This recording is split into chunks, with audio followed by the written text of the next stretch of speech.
So first of all, the bad news, as some of you may not be aware, no system, be it physical or digital, can ever be secure. All we can do is mitigate threats as much as possible, and quite often keep our fingers crossed that people don't find vulnerabilities that are buried inside products. So why do products have vulnerabilities?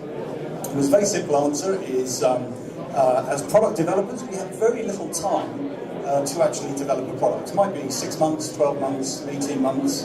I remember the days of 2 years. Attackers, on the other hand, have years. We're designing products that will be in the field for 10, 15, 20 years perhaps, and in that time bugs can be found, cryptographic algorithms can be found to be flawed.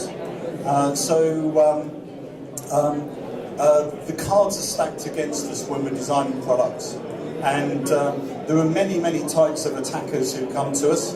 Some of them are good attackers, researchers.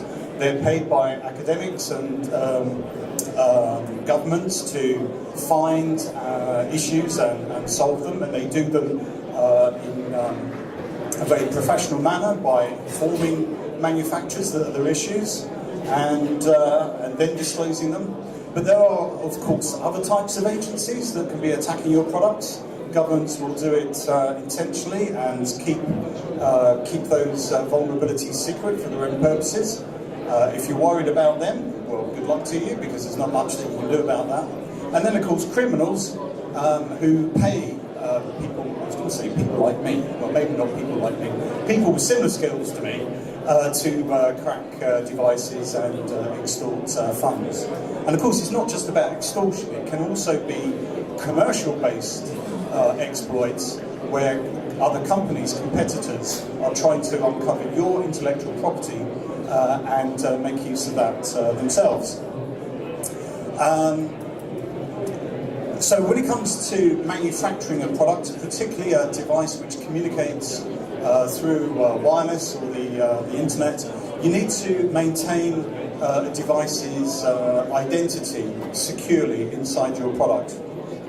And let's say that you've gone through the development process and you've been able to make an excellent design and you verified it and it's secure. Somewhere in your product you need to store some identity and some secrets that allow your device to authenticate itself on a network.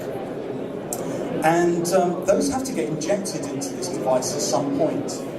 And typically there is an aspect of your design called the root of trust, the hardware root of trust, which is where your cryptographic keys and your identity are stored. But those have to get injected into this device at some point. And typically that's during the manufacturing process. Now the question for us here is, do you trust your manufacturing? Maybe you do, maybe you're manufacturing yourself. And if you are, well done. But if you're manufacturing in a foreign location, you need some means to be able to inject those keys securely so that the manufacturer themselves can't subvert it. Now, if any of you are actually manufacturers, I apologise if I appear to be insulting you, but at the end of the day, this is about trust. Do you trust your manufacturer? If you use a device like this chip here, which we do on our products, that trust can be removed from the manufacturing chain and deposited with the supplier of the chip itself.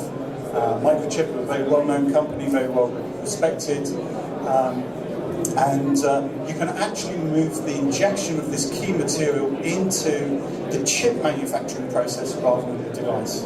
So I've run out of time, unfortunately, so I can't talk an awful lot more about this. But if you'd like to hear more about this, do please come and reach us. We're over across the hall here with my colleagues, Taverners. Thank you very much for your time.